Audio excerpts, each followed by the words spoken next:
Welcome back, everybody. Today's deep dive is going to be fascinating. We're going to be exploring the world of entrepreneurs who built their success after leaving gang life. Wow, that's a pretty interesting combination. I don't think that you often see those two things, those two worlds collide like that. Yeah, you don't. And I'm really excited to dive into these stories that you've shared with me. The interviews that you did are just incredible. And I'm kind of in awe of how they turned their lives around. Yeah. It makes you think about the human potential for transformation. Absolutely. I mean, we talk a lot about, how circumstances can really affect the trajectory of someone's life, and this is such a clear example of that. Yeah, okay, so let's jump right in. We have four individuals.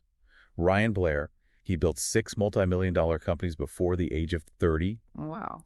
He's also a New York Times bestselling author, and he credits a lot of his success to mentors, to hard work, and surrounding himself with talented people. Right. We also have Sean Bono. He exited a cannabis company for $6.5 million, and he emphasizes the importance of diversifying your skills, taking care of your physical and mental health, and finding positive outlets for what might be considered negative personality traits. Interesting. Okay. Then we have Lorenzo. He's a former Serranos gang member, and he's now a successful barber and mentor, and he really highlights the struggles of breaking free from that gang life and emphasizing the importance of building a life based on more positive values. I really admire people who make that kind of change and then use their experience to help others. Yeah, me too. And then lastly, we have James. He's a music producer and entrepreneur now, and he stresses the transformative power of fatherhood. And he also talks about returning to his gang's original purpose, which was really about community protection. And he's also big on investing in assets that generate income, instead of just material possessions. Yeah, I mean, that's really getting back to the roots of it, isn't it? Like, why did gangs even start forming in the first place? Exactly. Yeah, and so we have this diverse group, each of them with a unique story. And I think that what really stood out to me is their early lives. They all come from really challenging backgrounds. Yeah, and that's, I think, something that we often forget when we see these stories of success, right? Like, we kind of gloss over the real struggles and the hardship that people had to overcome. Totally. Yeah. So let's look at some of these hardships that they faced. So we see poverty, dysfunctional family dynamics, and lack of opportunity. I mean, these are just huge themes that recur in all their stories. And it makes you realize, why so many young people end up in gangs in the first place. Yeah. Yeah. It's almost like a survival mechanism in some ways. Yeah, exactly. If you don't have those opportunities, if you don't have that support system, it's easy to see how someone could be drawn to that kind of life. Absolutely. And take Ryan, for example. I mean, he witnessed his father's drug addiction firsthand. He experienced homelessness as a child, and he was even robbed by his own neighbors. Wow, that's heavy stuff. It is. And Sean's story is just as intense. Witnessing a shooting at 5 years old, a father involved in organized crime gangs being just an everyday part of life, it paints a very bleak picture. Yeah, that's just the reality that they were living in. It's not like it was a choice, Right. And that's exactly the point. Like, joining a gang for them wasn't like some malicious decision. It was like almost a response to their circumstances, Yeah. Like a need for belonging, a need for protection in this world that really wasn't offering them very much else. Right. Lorenzo even described gang life as a constant struggle for survival. Like, you're constantly on edge, you're constantly looking over your shoulder. That puts it into perspective, right? Totally. And even James, he doesn't go into great detail about his childhood, but he does mention growing up in a single parent household with limited resources. So you can kind of feel that weight of the challenges that he must have faced. Yeah, absolutely. But then something really incredible happens to each of these individuals. They each experience this pivotal moment, this turning point that sparks this desire for something more. It's amazing how one event, sometimes a small thing, a comment that someone makes, can totally shift the trajectory of a person's life. Yeah. Do you think there was a commonality in their turning points? Well, let's look at Ryan's story. Yeah. So a judge said to him that you should be writing in college, not prison, and that comment really resonated with him and made him realize that his life could be different. Powerful. Right. And at the same time, he met this man who would become his mentor and stepfather. So he was shown a different path. Support is so huge, isn't it? Absolutely. And seeing his mother struggle with alcoholism also played a role in his determination to break free from these destructive cycles. So for him, it was kind of a combination of things, right? Yeah, I think that's often the case. It's not just one thing. Right. And what about Sean? His story seems like it took a more dramatic turn. His turning point was his arrest at 18 for armed robbery. Wow. Yeah, so spending time in jail was like a brutal wake-up call for him. Yeah. He realized he didn't want to waste his life behind bars. I can imagine. Yeah, and that's when he started channeling all of this intense energy that he had. Even his addictive personality into positive goals like fitness and entrepreneurship. So he took what could have been a really negative trait and turned it into a positive one. Yeah, and that seems to be a recurring theme with these individuals. They take their past experiences and use them to build a new future. Absolutely. Like, they're not running away from their past. They're embracing it and learning from it. Exactly. What about Lorenzo and James? What were their defining moments? Well, for Lorenzo, his turning point was the birth of his children. He had this really profound realization that he wanted to break the cycle of poverty and incarceration. He wanted to be a positive role model for his kids. It's amazing how fatherhood can really change a man's perspective. It really is. And around that time, he discovered this passion for barbering. Something that he could really pour his heart and soul into. So for him, it was love for his children and finding a craft that gave him a sense of purpose. That's beautifully said. And James' fatherhood played a huge part in his transformation as well. Really? Yeah, becoming a father was like this game changer. It made him reevaluate his priorities. He realized he wanted to create a better world for his children, a world that was free from the violence and the hardship that he experienced. It makes you think of the legacy that we want to leave behind, right? It really does. And he also started to think back to like the original intent of his gang. Which was? Well, it was really about protecting their community, and he wanted to kind of return to that core value, but do it in a positive and constructive way. So it was about taking something that was intended for good and then actually making it good. Exactly. So we have these 4 individuals, all from these incredibly challenging backgrounds. And at some point, they all decide, I want to change my life.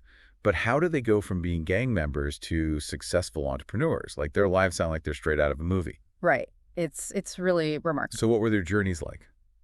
Well, each journey was unique, obviously, but they all highlight the importance of hard work, resilience, and maybe most importantly, seizing opportunity, Yeah, opportunity is huge. When it presents itself, you got to grab it. And Ryan, for instance, he became very focused on mentorship and building strong teams. He understood that he couldn't do it alone, and he surrounded himself with people who could help him grow and succeed. And he attributes his success to that. Oh, absolutely.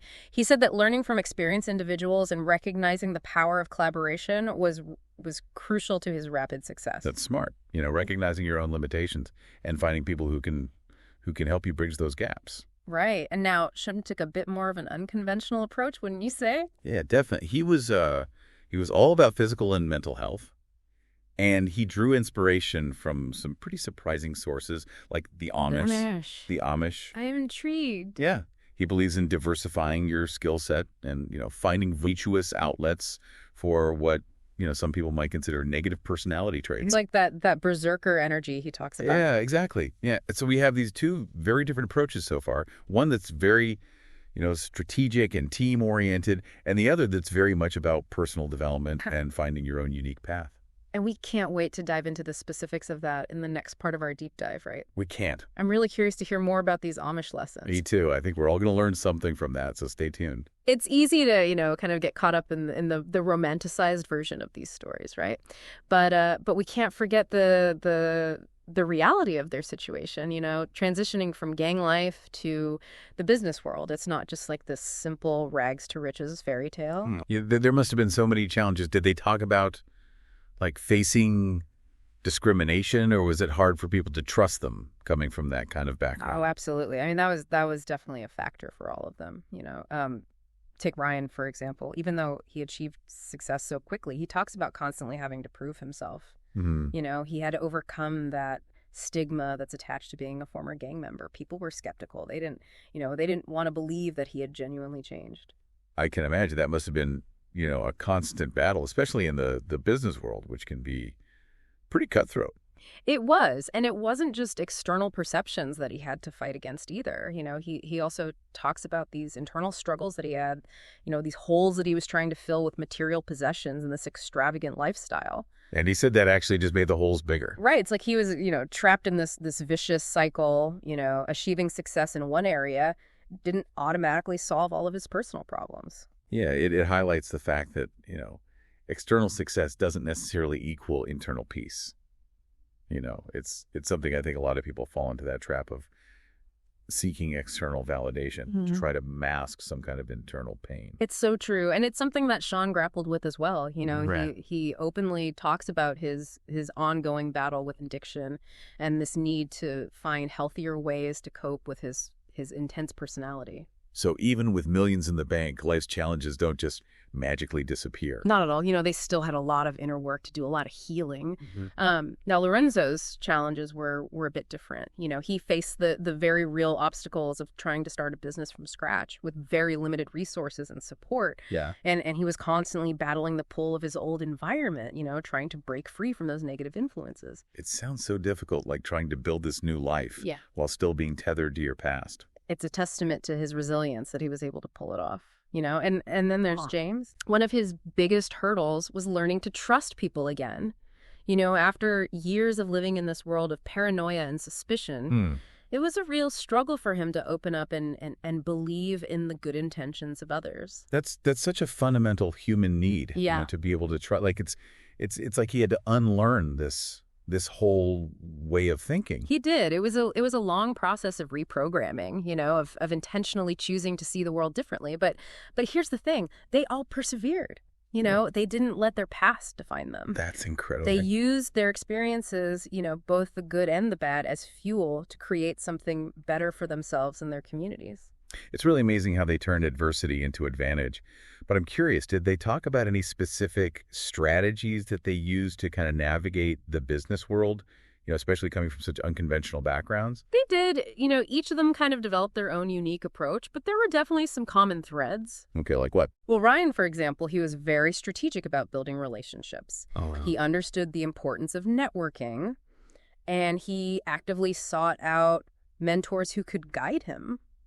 So he recognized that he had these limitations, and he found people who could help him bridge the gap between, his past and his aspirations. Exactly. He understood that he needed to learn the, kind of unspoken rules of the business world, and he wasn't afraid to ask for help. That takes a lot of humility. It does. And now Sean, being the unconventional thinker that he is, he really focused on building a strong personal brand. Okay. He used his unique story and his, kind of larger-than-life personality to really differentiate himself in the marketplace. Yeah. I mean, his story is so captivating, and his personality is definitely a force of nature, so that makes a lot of sense for him. Right. And Lorenzo, his approach was all about building community. He really focused on building trust with his clients, creating a very welcoming atmosphere in his barbershop, and just establishing this positive reputation within his community. That's awesome. He understood that word of mouth is the most powerful marketing tool, especially for a local business like his. Totally. So it's like a classic grassroots approach. Yeah. Build from the ground up and let your work speak for itself. Exactly. And then James, he really leaned heavily on his raw talent and his relentless hustle. He invested in the best equipment that he could afford. He constantly honed his music production skills, and he just put in the long hours to build his business. That's impressive. And he was also strategic about building relationships with artists and other people in the music industry. So it seems like they all kind of use this combination of their natural entities, strategic thinking, and just this unwavering willingness to learn and adapt. They did. Their stories really remind us that entrepreneurship isn't just about having a good idea. It's about having the grit and the determination to see it through no matter the obstacles. Absolutely. And believe me, these guys faced an avalanche of obstacles. They did. But they also had something else, something really crucial. Yeah. They had this internal drive that wouldn't quit. They were hungry for something more, something better than what they had known. And that hunger fueled their journey every step of the way. It's like they had this fire lit under them, this burning desire to create this new reality for themselves. Totally. It's incredibly inspiring. But I got to ask, did they ever talk about how their past experiences as gang members actually helped them as entrepreneurs? I was wondering the same thing. Yeah. Because on the surface, those two worlds seem completely at odds with each other. It does. But, it might seem counterintuitive, but they all acknowledge that their experiences in gangs, while negative in many ways, also equipped them with certain skills and a mindset that actually proved beneficial in the business world. Really? Like what kind of skills could you possibly gain from being in a gang? I'm really curious about this. Well, think about the environment that they came from, right? It was this world of constant negotiation, risk assessment, and strategic thinking. Yeah. They had to be resourceful, adaptable, and able to read people quickly. And these are all qualities that can be applied to the business world, albeit in a very different context. I see what you mean. So it's like they developed this kind of street smart intelligence that, when channeled correctly, could be a real asset. Exactly. And they give some specific examples, too. Okay, like what? Well, Ryan, for instance, he talks about how his experience enforcing the rules of the gang, obviously very negative, but it taught him about leadership.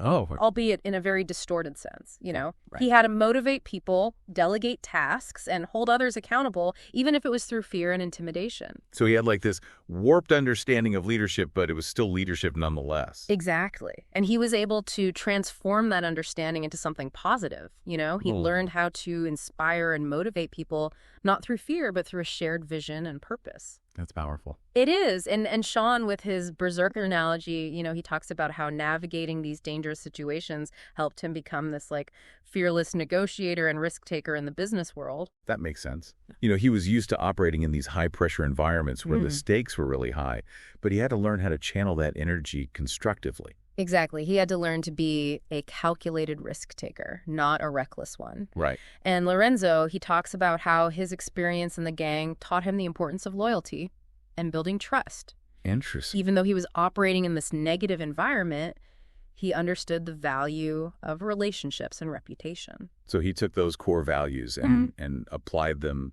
to a more positive and ethical way of doing business. Absolutely. And James, he talks about how his experience in the gang made him hyper aware of his surroundings and able to spot opportunities that other people might miss. He developed this keen sense of observation and this ability to think outside the box. Wow. So it sounds like they all learned valuable lessons even from these negative experiences. They did. But it's important to note that, they didn't glorify their past at all. They acknowledged the darkness of that world while also recognizing the skills that they developed that, when redirected, helped them succeed. You made an excellent point. Their stories aren't about romanticizing gang life. They're cautionary tales about the consequences of those choices while also offering this message of hope and redemption. It's powerful stuff. Yeah. They took something negative and turned it into something positive. They didn't let their past define their future. And it makes you wonder if they can do it, what's possible for the rest of us. That's a great question and a perfect segue into, exploring the key takeaways from their journeys. Okay, so what specific advice did they share? What can we learn from their experiences? Let's dive into that in the final part of our deep dive. It's amazing to me that they were able to escape such difficult situations and then not only escape, but thrive in a world that seems like it's often, set up to keep people from disadvantaged backgrounds down. Yeah. It really makes you think about, what's possible when we tap into that human resilience. It does. It really does. It makes you question your own excuses. Right. So knowing the challenges and the triumphs of these four entrepreneurs, what would you say stands out to you as the most crucial factor in their success? I mean, it's hard to pick just one, but I think their ability to adapt and evolve was really key. They didn't just leave their past behind. They actively learned from it and applied those lessons to their entrepreneurial journeys. That's like they took those raw, kind of untamed qualities and turned them into tools, Exactly. Ryan's strategic thinking, Sean's fearlessness, Lorenzo's focus on community, James's kind of creative hustle. They each took aspects of their past and really transformed them into strengths. So it wasn't just about leaving the gang. It was about intentionally redirecting that energy towards something positive. Absolutely. So what can our listener take away from these stories? What's the big takeaway? Well, I think the biggest takeaway is that no matter your background or the challenges that you've faced, you have the power to change your trajectory. That's a powerful message. It really is. These entrepreneurs are living proof that you can break free from those limiting beliefs and create a new reality for yourself. Their stories really highlight the importance of self-awareness, mentorship, and finding a purpose that truly drives you. And hard work. Oh, absolutely. Resilience, surrounding yourself with the right people. You got it. Success is rarely a solo act. It's about building relationships, seeking support, and constantly learning and growing. So it's about harnessing that inner berserker, as Sean would say, finding your tribe and channeling your energy towards something that you really believe in. Yes. And remembering that the journey isn't always going to be a straight line. There's going to be setbacks, challenges, and moments of doubt. But the key is to get back up and learn from those experiences and keep moving forward. It's inspiring to hear their journeys. And I'm curious, did they offer any specific advice that really resonated with you, something that our listeners could apply to their own lives? Ryan's advice on the importance of mentorship really stood out to me. He stressed that finding someone who believes in you, someone who can guide you and challenge you, can be truly life-changing. It's about having that person who sees your potential, even when you might not see it yourself. Exactly. Think back to that judge who told Ryan, you should be writing in college, not prison.